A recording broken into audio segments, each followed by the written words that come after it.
rappelé comme hier la première commune, Waké. Le premier arrondissement que le président Talon a visité quand il a été élu en 2016, c'était Séméré. Et en partant, il vous a dit, je vous promets de faire la route de la paix. Et je la mets dans les mains de quelqu'un qui vous connaît. Si c'est fait, c'est lui. Si ce n'est pas fait, c'est lui. N'est-ce pas? Aujourd'hui, je suis donc heureux et fier de venir vous rendre compte que la route va être construite. On a sélectionné l'entrepreneur et ça va être fait comme il a promis en 2016. Ça mérite que vous le félicitiez, non? Parce que je vais vous dire une chose. Vous-même, vous savez que c'est très important parce que tout le monde y tenait ici dans Waké. Parce que ça va vous raccourcir le chemin quand vous venez du sud. Vous n'aurez plus besoin d'aller à Djougou avant de venir à Waké ou à Séméré. Vous venez directement à partir du Péninsule. Ça va créer des opportunités pour nos enfants là-bas. Les commerces, les agriculteurs. Le fameux pont qui tous les ans emporte des vies. Bientôt, ça va être un souvenir du passé. Quand nous allons en parler, les gens vont dire ça n'existe pas. Mais vous savez combien de gens sont morts sur ce pont-là. Donc c'est très important pour nous-mêmes déjà. Mais pour les autres, je vais vous dire, c'est très important pour ceux qui sont dans les autres communes. Parce que la promesse du président Talon pour tout le Bénin, c'est de dire, parce que c'est très important aussi, toutes les communes du Bénin vont connaître le bitume. Parce que jusqu'aujourd'hui, il y a des communes qui ne connaissent pas le bitume. Mais ici, Waké connaît déjà le bitume. Il y a le bitume à Waké, il y a le bitume à Bassina. Donc normalement, le travail est fini. Mais dans le cas d'espèce, on va ramener le bitume dans la commune à Waké et on va ramener le bitume dans un arrondissement qui avait déjà le bitume, Séméré. Donc, ça mérite vraiment d'être applaudi. Je vous demande d'applaudir très fort.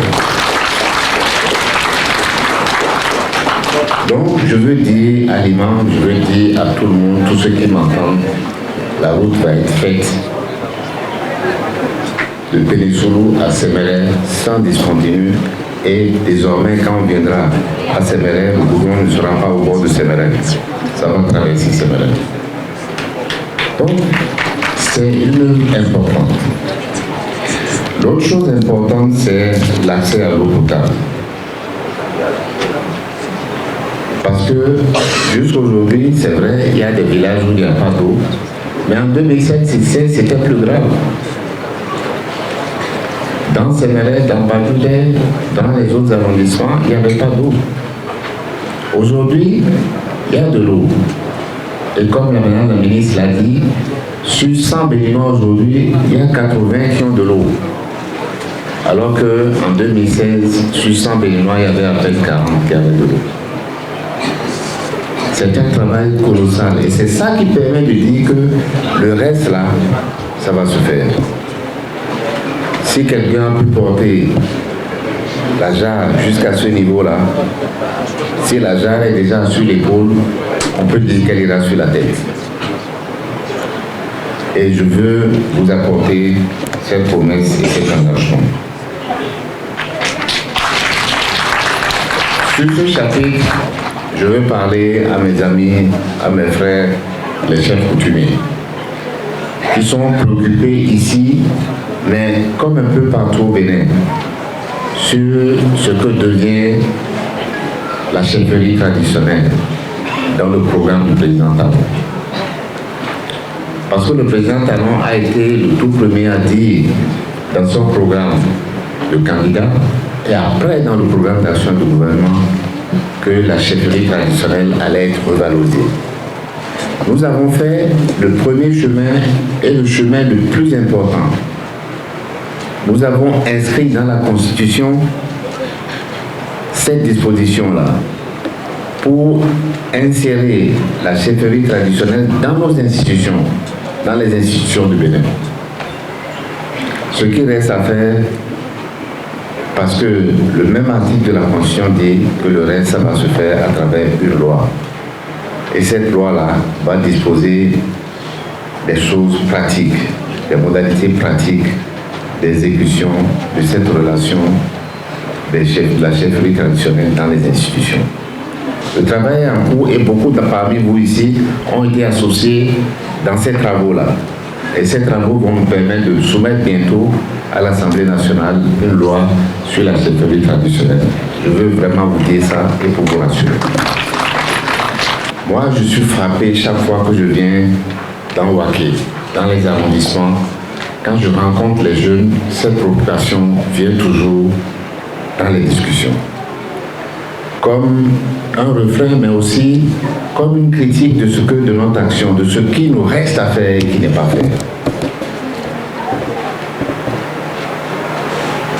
Que j'aille à Séméré, même dans le quartier d'Abandaré, où les jeunes m'interpellent. Président, qu'est-ce que vous faites pour que nous puissions avoir du travail? On recrute des gens à Bodibé et nous. À Duvet, à Badoudé, c'est pareil. À Ouaké, ici, dans la capitale de la commune, c'est encore plus près. Je veux vous dire que c'est une préoccupation capitale pour le gouvernement du président Talon. Quand nous avons fait le programme d'action du gouvernement, conçu le programme d'action du gouvernement en 2016, c'était le chapitre sur lequel tous les ministres ont été invités à dire ce qu'ils vont faire pour qu'il y ait du travail pour les plus jeunes. Pour que la promesse que nous avons faite pendant la campagne, mais l'engagement que nous allons prendre dans le programme d'action du gouvernement puisse se réaliser dans des choses concrètes, des emplois concrets pour aux plus jeunes. Nous avons dit à l'époque, nous allons créer 500 000 emplois par le quinquennat. L'économie va créer 500 000 emplois. Ce n'est pas que le gouvernement va recruter 500 000 fonctionnaires. Je peux vous dire avec plaisir que l'économie a créé pendant le premier quinquennat jusqu'en 2020 800 000 emplois. Et en bâtissant sur ça, lorsque nous avons fait le deuxième programme d'action du gouvernement, le PAG en 2021, nous avons proposé un objectif plus ambitieux encore pour dire qu'il faut que l'économie crée au moins 1 300 000 emplois. Et là, je vous rends compte avec plaisir aussi qu'en 2023, c'est-à-dire 2 ans avant même la fin du quinquennat, on avait créé plus d'1 300 000 emplois.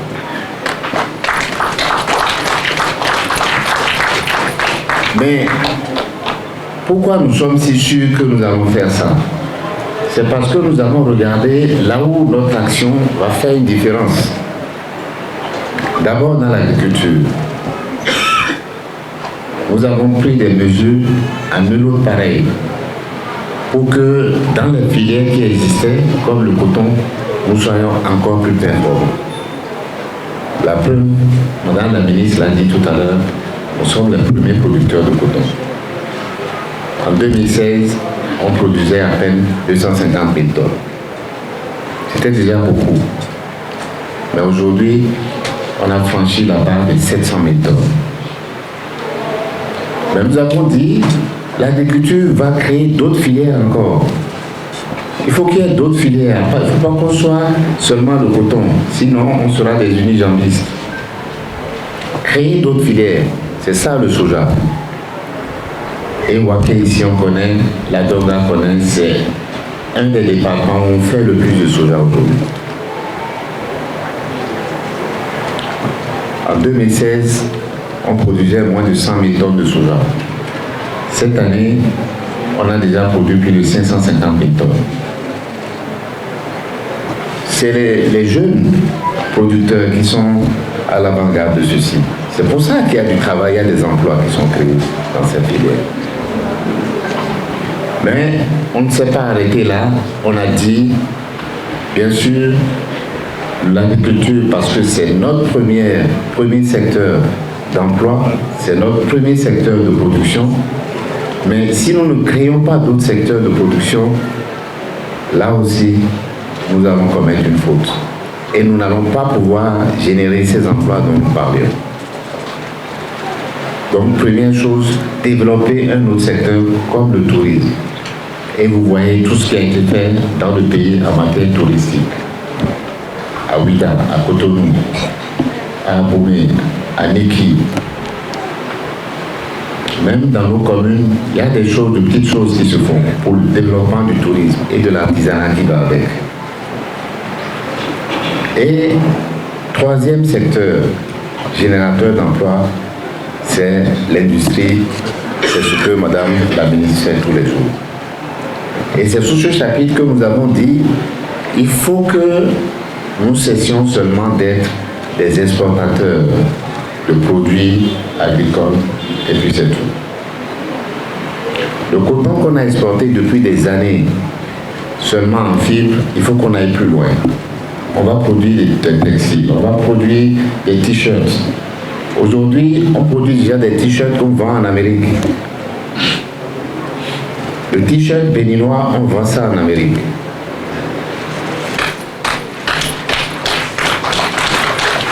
Nous allons aussi transformer le soja.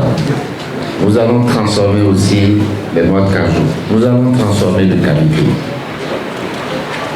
Ce faisant, nous avons plus de valeur dans ce que nous avons produit. Le kilo de coton que nous produisons a désormais plus de valeur. Le kilo de soja que nous produisons, s'il est transformé à Glodigué et ailleurs, parce que les usines sont ailleurs aussi, aura plus de valeur. C'est pareil pour les noix de cajou. Madame la ministre l'a dit tout à l'heure, personne ne mange les noix de cajou, les noix de cajou brutes comme ça. Personne. C'est transformé après. On mange à minima les amandes. Après, il faut griller ça si on veut. Après, on peut extraire de l'huile, etc. C'est cette dynamique de transformation agricole qui va générer beaucoup plus d'argent, de valeur donc pour le Bénin, mais surtout du travail pour les plus jeunes. Aujourd'hui, à titre d'exemple, on n'est même pas au bout de la dynamique. À Glodigué, il y a plus de 10 000 emplois qui sont créés. 10 000 jeunes qui travaillent là-bas. Il y a des gens de Waké qui sont allés voir. Et ils peuvent témoigner. J'ai été surpris que personne n'en ait parlé ici. Mais dans un an, à Glodigué, il va y avoir 20 000 emplois. Dans 10 ans, c'est 300 000 jeunes qui vont aller travailler là-bas. Mais ils vont aller travailler là-bas si la matière première est là. Donc il faut que nous comprenions que c'est ça aussi, le patriotisme, ce n'est pas une idéologie gratuite. Ce n'est pas le patriotisme que nous chantions seulement pendant la Révolution. C'est un patriotisme économique également. C'est pour nos propres intérêts. C'est pour les intérêts des enfants de Waké, de la Donga et de tout le Bénin. Les 10 000 emplois qui sont là, si aujourd'hui, pour une raison ou une autre, on dit il n'y aura plus de soja là-bas, il n'y aura plus de coton là-bas, il n'y aura plus de noix de cajou là-bas, tous ces 10 000 jeunes-là, ils seront à la maison. Là où nous souhaitons que dans un an, c'est 20 000. Dans 10 ans, c'est 300 000. Et c'est sous ce chapitre-là, effectivement, que ce que Laurent Zoumarou dit est très important. Moi, j'ai envoyé des messages ici aux maires pour leur dire il faut en parler dans les arrondissements, dans les villages, pour que des jeunes qui ont BPC, même bac, puissent postuler à ces emplois qui sont déjà là. Si vous voulez du travail, le minimum qu'il faut faire, c'est dire je veux du travail. Écrire je veux du travail.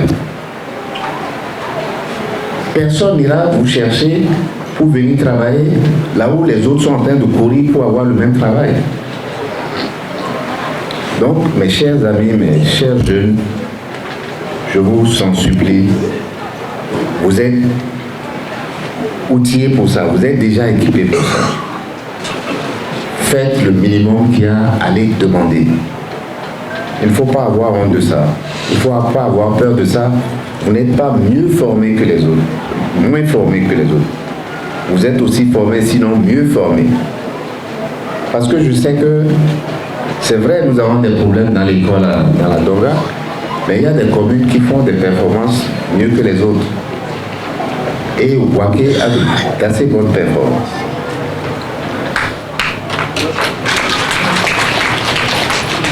Mais ce n'est pas suffisant parce que ce que je viens de dire montre comment le travail est créé, comment il existe et comment il va exister davantage. Il y aura désormais beaucoup plus d'emplois qu'on ne le pense. 300 000 dans l'industrie. Je ne sais pas combien on peut avoir dans le tourisme, mais ça va être des centaines de milliers. Une fois que tous ces projets que nous avons à Ouida, à Porto-Nouveau, à Abomey, à Niki, un peu partout dans le Bénin, c'est vraiment du travail pour tout le monde. Mais il y a une dimension importante qui nous manque aujourd'hui. Et je peux comprendre certains des jeunes parce que sur les chantiers du PAG que nous avons, parfois on a été obligé d'aller chercher des travailleurs à l'étranger, au Togo, au Burkina, en Côte d'Ivoire, au Ghana. Parce que nos jeunes n'étaient effectivement pas outillés techniquement pour cela. Mais vous voyez, dans le même temps, nous avons beaucoup de jeunes qui sont au chômage. Certains ont même des diplômes importants, Bac plus 5, Bac plus 4. Mais ils n'ont pas ces diplômes-là qui leur permettent de travailler dans une usine, d'être de bons ingénieurs, de faire de la mécanique. À Waké, ici, si je veux construire une maison moderne, je suis obligé d'aller chercher le maçon à Cotonou. Si je cherche un bon électricien, c'est pareil, il faut que j'aille à Cotonou. Si je cherche un plombier, c'est pareil. Donc, nous avons besoin de former des techniciens dans ces métiers-là. C'est pour ça qu'en 2017, le gouvernement a développé une stratégie importante. On l'appelle la stratégie de la formation professionnelle et technique, pour que nos jeunes aillent davantage dans cette formation que dans la formation générale. En 2016, donc avant cette stratégie-là, sur 100 jeunes qui sortaient de l'école, il y en avait à peine 5 qui avaient cette formation-là. À peine 5. Ça explique pourquoi, dans ces métiers assez techniques, nous n'avons pas de jeunes qui sont formés. Donc nous allons corriger cela. Et d'ici 10 ans au plus, sur 100 jeunes qui vont sortir de notre système scolaire, au moins 70 vont être outillés techniquement pour cela. Et c'est ça que vous voyez avec déjà la création des lycées techniques agricoles. Il va y en avoir 30. Il va y avoir 30 lycées agricoles dans tout le Bénin. Nous allons créer des écoles de métiers. Les écoles des métiers, c'est des écoles techniques, par exemple les écoles des métiers de l'eau, l'électricité, le numérique, le tourisme, etc. Pour que si quelqu'un veut être... On est en train de construire des adductions d'eau pour qu'il y ait de l'eau partout. Qui va réparer ces appareils-là quand ça va se gâter? On ne va pas aller chercher des étrangers encore. Il faut que ce soit des Béninois, des jeunes de Sénégalais, Bajoudé, de Waké, de Komdé, de Tchalinga. Il faut que ces jeunes-là, désormais, ils se disent, j'ai le bac, je ne vais pas aller foncer pour faire géographie seulement. J'ai le bac, je ne vais pas aller faire sociologie à Parakou. Mais je vais aller faire un métier technique, avoir le même niveau de diplôme, mais une licence technique, un master technique, un diplôme d'ingénieur qui va me donner du travail. Parce que les Béninois vont continuer de boire de l'eau. Ils vont demander de l'électricité. Ils vont construire des maisons. On va construire des usines, on va continuer de construire des usines et les faire marcher. Il nous faut des techniciens pour cela. Donc, ma demande sur ça pour vous, pour nous tous, c'est regardons nos enfants et orientons-les dans ces filières-là, dans ces métiers. Mon dernier point, c'est vous dire, est-ce que ce qu'on est en train de dire, quand je vous dis on va faire les routes, on va faire l'eau, on va faire l'électricité, est-ce que vraiment nous sommes capables de faire ça? D'après vous, est-ce qu'on est capable de faire ça? Bien sûr qu'on est capable. Parce que ce qui nous a permis de faire ça est là. Je vous ai dit tout à l'heure, en parlant d'une métaphore, que si on a pu porter la jarre jusqu'à la poitrine, on peut la mettre sur la tête. Mais si on a pu porter la jarre sur la tête, sur l'épaule, c'est parce que nous avons une méthode. Nous avons planifié ce que nous voulions faire. Nous avons dit sur les 5 ans, voilà ce que nous allons faire. Et si nous faisons ça, voilà ce que ça va coûter. Sur le PAG1, nous avons dit, nous avons planifié, nous avons fait telle infrastructure, ça va coûter un peu plus de 9 000 milliards. Il y a des gens qui ont dit, mais ça c'est des plaisantins, ils ne pourront pas faire ça. Et je peux vous rendre compte qu'on a non seulement fait ça, mais on a fait des projets qui ont coûté plus de 10 000 milliards. Le PAG2, nous avons planifié, nous avons dit, ça va être des projets qui vont coûter 12 000 milliards. Et nous sommes sur la bonne voie. Quand vous planifiez, vous vous donnez les moyens de réussir. Et a fortiori, à contrario, si vous ne planifiez pas, vous planifiez votre échec. Nous avons planifié et nous avons des méthodes sûres pour dire là où nous allons mettre cet argent-là. On ne va pas faire tout en même temps. Nous avons des domaines prioritaires dans lesquels nous voulons agir. Nous avons dit, nous allons faire la route de la paix. Mais c'est maintenant seulement qu'on a recruté l'entrepreneur. Mais c'était déjà dans notre décision que nous allons faire ça. Donc, je vous dis, faites confiance à cette équipe-là. Faites confiance au président Talon, à ceux à qui il a demandé de venir l'entourer pour accomplir cette mission, cette tâche républicaine. Si vous faites ça, vous êtes sûr que d'ici 2026, tous les projets que nous disons, que nous vous promettons vont se faire. Et au-delà d'ailleurs. C'est pour ça que je continue de dire, faites confiance à cette équipe et vous aurez ce qui vous est promis.